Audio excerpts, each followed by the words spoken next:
ನನ್ನ ಹೆಸರು ಡಾಕ್ಟರ್ ಶಿವಪುತ್ರಪ್ಪ ಅಂದ್ರೆ ಶಿವಮೊಗ್ಗ ಡಿಸ್ಟ್ರಿಕ್ಟ್ ಬೆಜ್ವಳ್ಳಿ.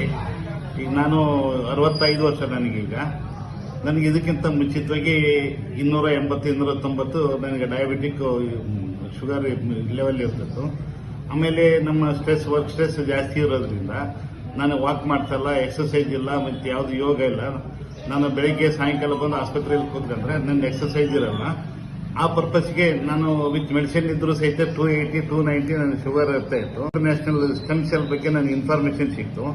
ಆ ಇನ್ಫಾರ್ಮೇಶನ್ ಸಿಕ್ಕಾಗ ನಾನು ಅದನ್ನು ತರಿಸಿ ಲಾಸ್ಟ್ ಇದರಲ್ಲಿ ಜುಲೈ 5ನೇ ತಾರೀಕಿಂದ ನಾನು ಪ್ರಾರಂಭ ಮಾಡಿದೆ. ಬೆಳಗ್ಗೆ ಒಂದು ರಾತ್ರಿ 2 ಸ್ಯಾಚೆಟ್ ಅನ್ನ ಖಾಲಿ ಹೊಟ್ಟೆಲಿ ತಗೊಳ್ತಾ ಇದ್ದೀನಿ. ತಗೊಂಡಾದ ನಂತರ 1 ತಿಂಗಳ ನಂತರ ನನಗೆ 8-10 ದಿವಸದಲ್ಲಿ ನನ್ನ ರಿಸಲ್ಟ್ ನೋಡಿದಾಗ FBS ಅನ್ನೋದು 90ರಲ್ಲಿ ಇತ್ತು. ಆಮೇಲೆ PPBS 129 130 ತನಕ ಇತ್ತು. ಉಳಿದಂತೆ ನನಗೆ ಸ್ಟ್ರೆಸ್ ಅಲ್ಲಿ ಒತ್ತಡ, ನನಗೆ ಮಾನಸಿಕ ಒತ್ತಡ, BP ಅದೆಲ್ಲ ಯಾವುದು ಈಗ ಬಾಧಿಸ್ತಲ್ಲ. ಹೆಲ್ತಿಯಾಗಿರ್ಲಿಕ್ಕೆ ನನಗೆ ಅನುಕೂಲ ಆಗ್ತಾ ಇದೆ. ಮತ್ತು ನನ್ನ ಪೇಷಂಟ್ಗೆ ಸಹಿತ ನಾನು ನನಗೆ ಒಂದು ಸ್ಟ್ರೋಕ್ ಪೇಷಂಟ್ಗೆ ಸಹಿತ ಕೊಟ್ಟಿದ್ದೀನಿ. ಅವರು 65 ಇಯರ್ಸ್ ಏಜ್ ಆಗಿರ್ತಕ್ಕಂಥ ಸ್ಟ್ರೋಕ್ ಆಗಿತ್ತು.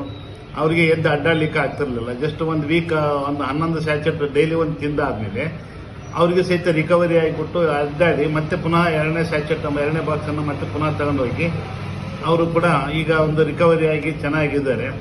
ಮತ್ತೆ ಸಣ್ಣ ಪುಟ್ಟ ಇರ್ತಕ್ಕಂಥ ಒಂದು 4-5 ಸ್ಯಾಚೆಟ್ ತಗೊಂಡು ಸಹಿತ ಇಮಿಡಿಯೇಟ್ ರಿಸಲ್ಟ್ ಗೊತ್ತಾಗ್ತದೆ. ಇದು ವೆರಿಕೋಸ್ ವೆನ್ಸ್ ಅಂತ ಹೇಳಿ ಡಿಸ್ಕಲರೇಷನ್ ಆಗಿರ್ತಿತ್ತು. ವೆರಿಕೋಸ್ ವೆನ್ಸ್ ಇದು ಉಬ್ಬಿಬಿಟ್ಟು ನೋವು ಬರ್ತಾ ಇತ್ತು ನನಗೆ. ಈ ನೋವು ಬಂದಾದ್ಮೇಲೆ ಈಗ ಏನಿದೆ ಕಲರೇಷನ್ಸ್ ಈಗ ವೈಟ್ ಚೇಂಜ್ ಆಗ್ತಾ ಬಂದಿದೆ ನನಗೆ. ಯಾಕಂದ್ರೆ ನಾನು ತಗೊಂಡೀಗ 1 ತಿಂಗಳು ಬೆಳಿಗ್ಗೆ 1 ರಾತ್ರಿ 1 ತಗೊಂಡಿದ್ದು. ಈಗ ಕಲರ್ ಎಲ್ಲ ಚೇಂಜ್ ಆಗಿದೆ. ಇದು ನೋವು ಇಲ್ಲ, ನೋವು ಕಡಿಮೆ ಆಗಿದೆ. ಎಲ್ಲ ಇದು ತುಂಬಾ ಇದೆಲ್ಲ ಇದು ಕಲರ್ ಹಿಂಗೆ ಡಾರ್ಕ್ ಕಲರ್ ಇತ್ತು, ಈಗೆಲ್ಲ ವೈಟ್ ಆಗ್ತಾ ಇದೆ ಈಗ. ಆ ಪರ್ಪಸ್ಗಾಗಿ ಇದನ್ನ ನಾವು ಹೆಲ್ತಿ ಆಗಿರ್ಲಿಕ್ಕೆ ಕಾಮನ್ ಆಗಿ ಯಾರು ಬೇಕಾದ್ರೂ ಯೂಸ್ ಮಾಡಬಹುದು. ಇದೇನಂದ್ರೆ ಸಪ್ಲಿಮೆಂಟರಿ ಫುಡ್ ಅಂತ ನಮಗೆ ಗೊತ್ತಿರೋದ್ರಿಂದ ಯಾವುದೇ ಕಾಯಿಲೆ ಬಂದರೂ ಸಹಿತ ನಮ್ಮ ಪೋಷಕಾಂಶಗಳು ಕಡಿಮೆ ಆದಾಗ, ನ್ಯೂಟ್ರಿಷನ್ ಕಡಿಮೆ ಆದಾಗ ಕಾಯಿಲೆಗಳು ಬಾಧಿಸ್ತದೆ. ಅದರೊಳಗೆ ನಾವು ಬೇರೆ ಕಾಯಿಲೆಗೆ ನಾವು ಇದನ್ನ ತಗೊಂತಾ ಹೋದ್ರೆ ಸಹಿತ ಒಂದು ಕಾಯಿಲೆಗೆ ಮತ್ತೊಂದು ಕಾಯಿಲೆ ಜಾಸ್ತಿ ಆಗ್ತಾ ಹೋಗ್ತೈತಿ. ಕಾಸ್ಟ್ ವೈಸ್ ನೋಡ್ಕೊಂತ ತಗೊಂಡೆ ಅಂತಂದ್ರೆ ಕಾಯಿಲೆಗೆ ಅದು ಇದ್ದೇ ಇರುತ್ತೆ. ನಮಗೆ ಹೆಲ್ತ್ ವೈಸ್ ನಾವು ನೋಡ್ಬೇಕಾದಾಗ ನಾವು ಪ್ರಾಡಕ್ಟ್ ತಗೊಂಡೆ ಅಂತಂದ್ರೆ ಒಳ್ಳೇದಾಗಲಿಕ್ಕೆ ಅನುಕೂಲ ಆಗ್ತದೆ ಅಂತ ನನ್ನ ಅಭಿಪ್ರಾಯ.